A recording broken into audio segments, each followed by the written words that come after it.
Serge Levard se rend au cabinet vétérinaire avec son chien Titus. Il veut s'assurer que tout va bien pour le concours régional qui aura lieu dans quelques jours. Rebecca, la nouvelle vétérinaire, le rassure. Serge lui demande alors des conseils pour le poil de Titus, car il aimerait qu'il soit brillant. Il veut mettre toutes les chances de son côté pour que son chien gagne. Rebecca lui donne des conseils et lui suggère de faire attention aux articulations et de ne pas trop stresser l'animal. Après le départ de Serge, Rebecca demande à Charles s'il a des nouvelles de Madame Duval, dont le chat, diabétique, est toujours dans leurs locaux.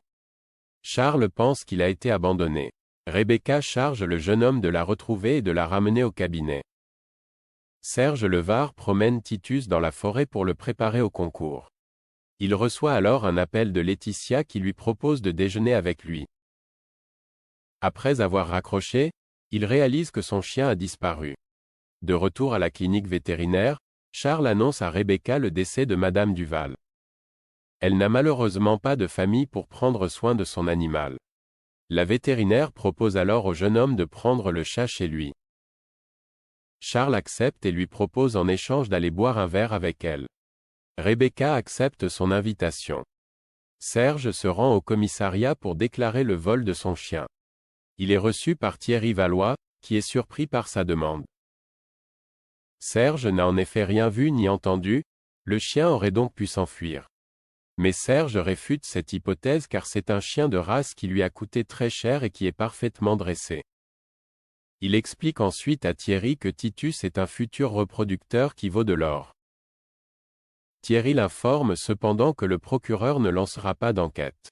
Serge est énervé de voir que la police ne va rien faire pour l'aider. Peu de temps après, Serge reçoit un appel du ravisseur de Titus qui exige 1 500 € en espèces pour le lendemain. L'homme insiste, Serge ne doit pas prévenir la police. De son côté, Rebecca pose des questions à Charles au sujet de son prédécesseur. Le jeune homme lui assure que Christophe était très professionnel et qu'il lui a beaucoup appris. Charles pose ensuite des questions à Rebecca sur sa vie privée. Elle lui révèle qu'elle n'est pas mariée, car elle apprécie trop sa liberté pour cela. De son côté, Charles lui fait comprendre qu'il est célibataire. Elisabeth se rend au commissariat en compagnie d'Alain pour faire sa déposition concernant l'incendie de sa voiture. La femme d'affaires pense que c'est un incendie accidentel. Thierry Valois l'informe cependant que les pompiers ont retrouvé des traces d'essence sur la carrosserie, ce qui laisse penser que c'est un acte intentionnel. Elisabeth fait mine de ne pas savoir qui aurait pu faire ça. Sur les conseils de Thierry, elle porte plainte contre X afin de pouvoir être indemnisée par son assurance. Alors que le policier quitte la pièce, Alain fait remarquer à Elisabeth que cela aurait pu être plus grave et lui demande pourquoi elle n'a pas dit qu'elle était en conflit avec Catherine Lomière. Mais Elisabeth pense que c'est Laurine qui est à l'origine de cet incendie, car Catherine est, selon elle, beaucoup plus perfide. De son côté, chez les Lomière, Laurine est surprise de retrouver son frère dans la cuisine. Catherine explique alors à sa fille qu'elle a proposé à Boris de venir vivre chez eux quelque temps.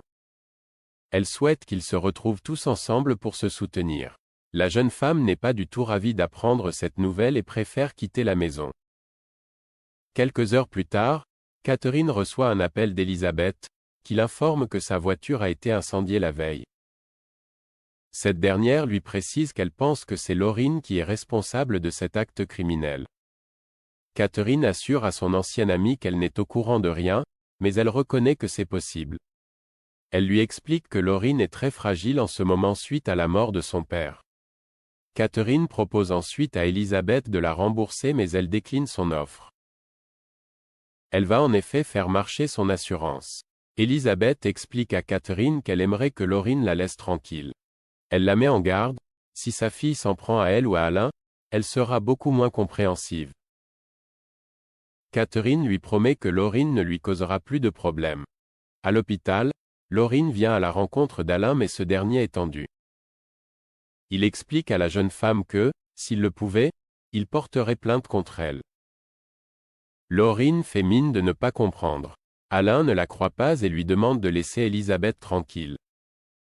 En fin de journée, Muriel demande à Ève si elle pourrait garder Thomas le lendemain car elle est invitée au mariage de Elisabeth et Alain. Ève accepte avec joie, mais elle ressent un malaise quand elle évoque le futur week-end à Rome prévu après la libération d'Elliot. Muriel tente de la rassurer en lui expliquant qu'elle est stressée par le travail. La nuit venue, Catherine confronte Laurine. Cette dernière lui avoue avoir mis le feu à la voiture d'Elisabeth. Elle ajoute que cela lui a procuré du soulagement. Elle reproche ensuite à sa mère de ne rien faire et de faire « la pute » au mariage d'Elisabeth et Alain. Énervée, Catherine finit par gifler Laurine.